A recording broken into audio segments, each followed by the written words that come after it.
আমার মনে পড়ে জুলাইয়ের সময় বাংলাদেশের সকল ছাত্র সংগঠন একত্রিত হয়ে একটা স্টেটমেন্ট দিয়েছিল যে গণ অভ্যুত্থানের পক্ষে আমাদের অবস্থান।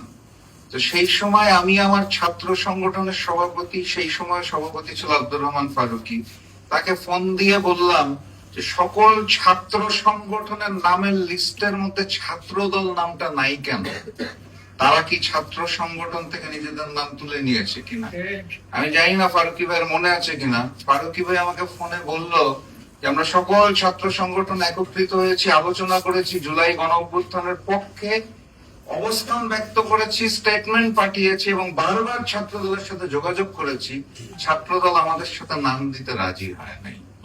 কেন হয়নি আমি জানি না। আমি ওই সময় একটু ব্যথিত ছিলাম বিষয়টা নিয়ে, যে যখন সকল ছাত্র সংগঠন এক হয় তখন ছাত্রদল কেন তাদের সাথে একত্রিত হতে পারে না?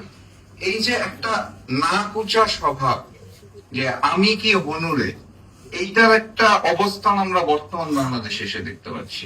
আমার এখানে অসংখ্য ছাত্র নেতা তাদের বক্তব্যের মধ্যে বালুর ট্রাকের বিষয়টা বলেছে, আপনারা নিশ্চয়ই শুনেছেন, যে ওই আমলেও বালুর ট্রাক ছিল, এই আমলেও বালুর ট্রাক। মানে মজলুমকে এক সময় যে বালুর ট্রাক দিয়ে আটকে রাখা হতো, সেই মজলুম রাজকে জালিম হয়ে বালুর ট্রাক দিয়ে বিরোধী দল এবং মতকে দমন করার চেষ্টা চালাচ্ছে। তা আমি ছাত্র ভাইদের বক্তব্যের সাথে একমতকার একটু সংশোধনী দিতে চাই। সেটা হচ্ছে ওই সময় যে বালুর ট্রাক আসতো ওটার মধ্যে ট্রাকের মধ্যে বালু থাকতো, এখন যে বালুর ট্রাকটা আসে ওইখানে বালুর বাজেটটাও রাখে।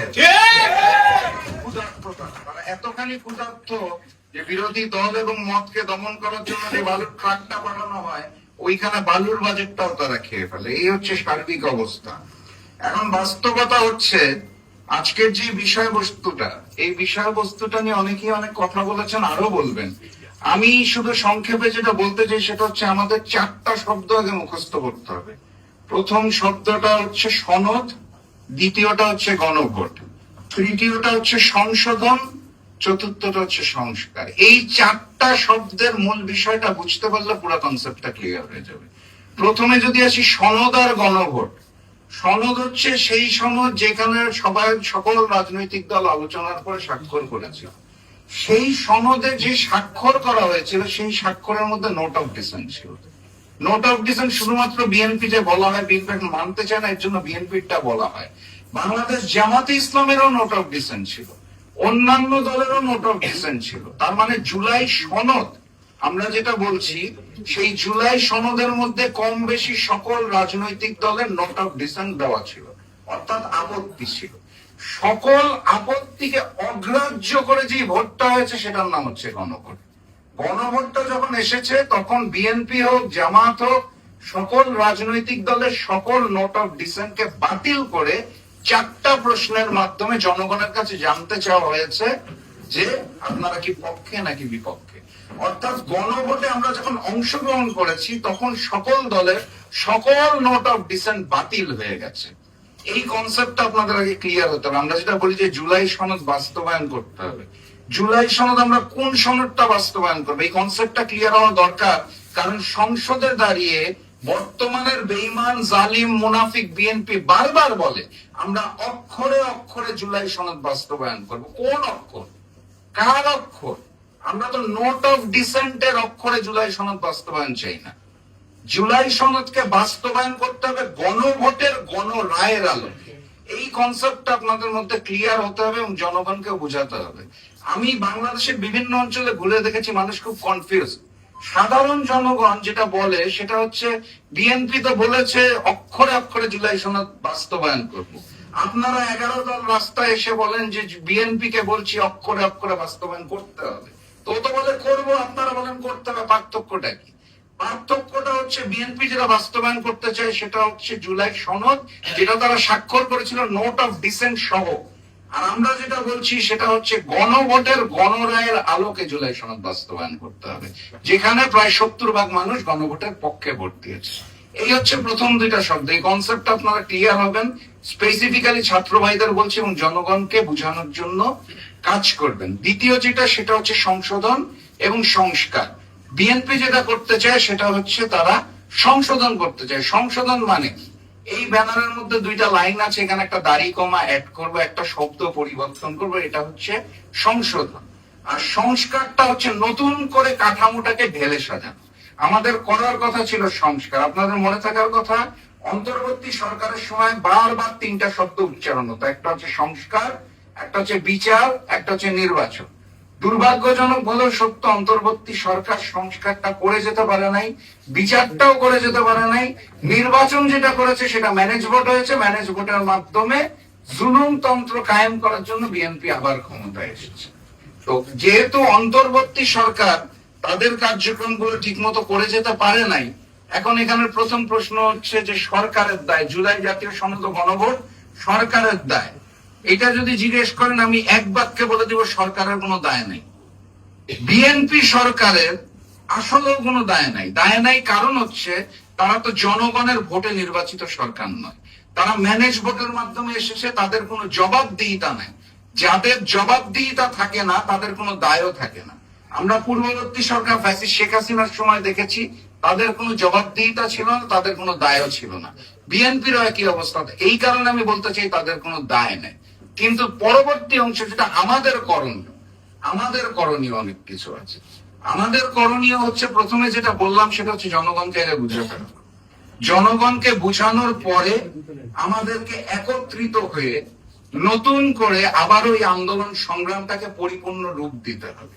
এবং এখানে একজন মাননীয় সংসদ সদস্য আছে, আমার দলের সভাপতি ব্যারিস্টার তাসমিয়া প্রধান, তার মতো সংসদ সদস্য যারা সংসদে রয়েছে বিরোধী দলের, তাদের একটা বড় দায়িত্ব আছে। দায়িত্বটা হচ্ছে, সংসদে যদি এই জিনিসটা না হয় তাহলে সেই সংসদকে আমাদের রাজপথে রূপান্তর করতে হবে। অর্থাৎ বিরোধী দলের এমপিরা যদি সংসদের মধ্যে বসে থাকে এবং অনুরোধ করতে চায়, সেই অনুরোধের পরিপ্রেক্ষিতে যদি কাজ না হয় এবং জনগণকে যদি বলা হয় আপনারা রাজপথে নামেন, তাহলে জনগণের কোনো দায় নাই এখানে। আমাদের বিরোধী দলের এমপিরা যদি সংসদে শান্তিপূর্ণ সমাধান করতে না পারে, তাহলে তাদের প্রথম এবং ইমানি দায়িত্ব হবে তাদের সংসদ সদস্য পদ থেকে ইস্তফা দিয়ে রাজপথে জনতার কাতারে নেমে আসা। সেটা যদি করতে না পারে, তারা বিরোধী দল যদি করতে না পারে, জামাত, এনসিপি, জাকপা, বাংলাদেশ খেলাফত মজলিস যদি এই ভূমিকায় যেতে না পারে, তাহলে জনগণের মধ্যে যে প্রশ্নটা আসবে সেটা হচ্ছে আমার কি দায়? আপনারা তো এমপি হয়ে সংসদে রয়ে গেছেন, আমাদের কি দায়?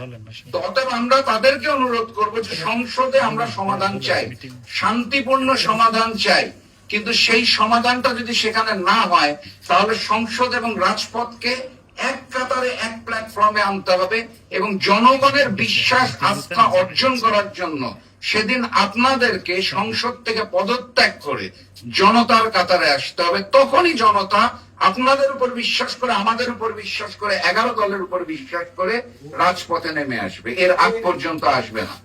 এবং বাস্তবতা হচ্ছে, আমরা 11 দলের জায়গা থেকে আমাদের যে কার্যক্রমগুলো আছে, আপনারা জানেন আমরা বিভাগীয় সমাবেশ পর্যায়ে শেষ করেছি, সামনে আরো বড় বড় কর্মসূচি আসছে। 5 তারিখে পল্টনে একটা বিশাল সমাবেশ আছে আমাদের 11 দলের পক্ষ থেকে, এবং সেখান থেকে চমৎকার কিছু কর্মসূচি ঘোষণা হতে যাচ্ছে। আমি আপনাদেরকে আহ্বান জানাবো, জাকপা ছাত্র কাফেলা সহ অন্যান্য ছাত্র সংগঠন যারা আছেন, 5 তারিখের সমাবেশে আপনারা উপস্থিত হবেন। সেখান থেকে নতুন কর্মসূচি আসতে যাচ্ছে এবং সেই কর্মসূচির মাধ্যমে আমরা ইনশাআল্লাহ গণভোটের আলোকে জুলাই সনদ বাস্তবায়নের জন্য কার্যক্রম করব।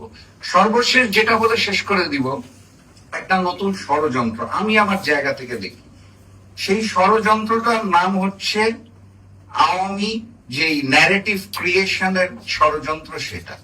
অর্থাৎ একটা নতুন ন্যারেটিভ সৃষ্টি করা হচ্ছে, আপাই তো ভালো ছিল।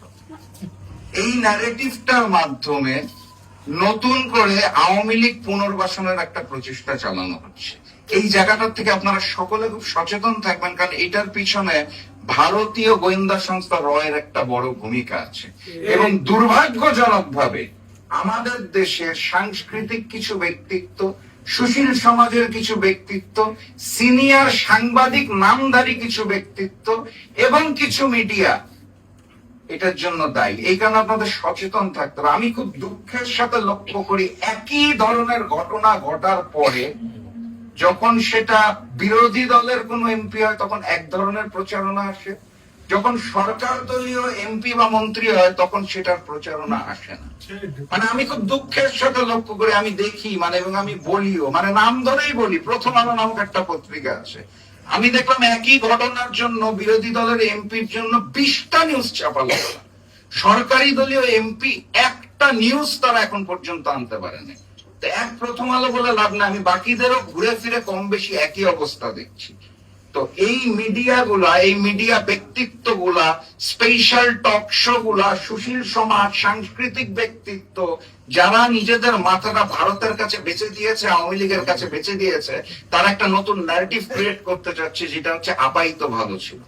অর্থাৎ পূর্ববর্তী জালিম বিএনপি যারা, মানে পূর্ববর্তী মজলুম যারা বর্তমানে জালিম হয়েছে বিএনপি, তাদেরও দরকার নাই, মজলুম সংগঠন জামাতেরও দরকার নাই, 11 দলেরও দরকার নাই। আপাকে কিভাবে ফিরে এনে আবারও নতুন করে স্ট্যাবলিশ করা যায়, এই ন্যারেটিভটার বিরুদ্ধে একটা লড়তে হবে। আমাদের লড়াইটা খুব কঠিন।